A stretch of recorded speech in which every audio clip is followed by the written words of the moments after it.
আসসালামু আলাইকুম, SSC batch 26। আজকে তোমাদের জন্য নিয়ে এসেছি পরিবৃত্ত এবং অন্তবৃত্তর মাঝে সম্পর্ক। দেখো, প্রায় এমসিকিউতে প্রশ্ন করে থাকে পরিবৃত্ত এবং অন্তবৃত্ত কিভাবে নির্ণয় করা হয়। তো সেই জন্য কিছু সূত্র রয়েছে যার মাধ্যমে পরিবৃত্ত অন্তবৃত্ত নির্ণয় করা যায়। দেখো, সেগুলো আজকে আমরা শিখব। দেখো, এখানে আমি প্রথমে লিখে দিয়েছি এসি সমান বি, এ বি সমান সি এবং বিসি সমান এ বাহু, মানে যে কোণটা থাকবে তার বিপরীতটা হবে সেই বাহুর দৈর্ঘ্য।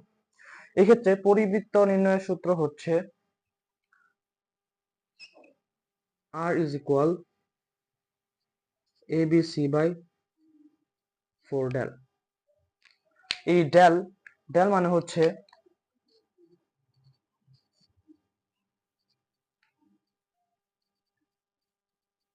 সি, মানে হচ্ছে ডেল মানে ক্ষেত্রফল। অন্তবৃত্তের ক্ষেত্রে কি করব?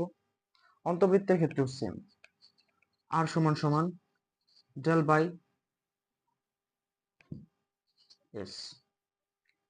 এভাবে তুমি পরিবৃত্ত এবং অন্তবৃত্ত নির্ণয় করতে পারবে। এখন ধরে নাও তোমাকে দেওয়া হলো অ্যাঙ্গেল এ, মানে angle A, angle B, angle C দেওয়া রয়েছে। এখন বলা হলো তোমাকে যে এইখানে পরিবৃত্ত এবং অন্তবৃত্ত এই দুইটার মধ্যবর্তী দূরত্ব এক্স হলে এক্স সমান কত।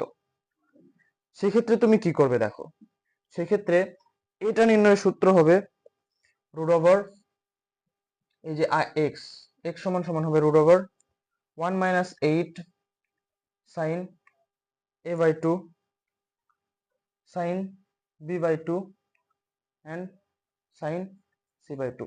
অথবা তুমি কি করবে? Root over of R square minus 2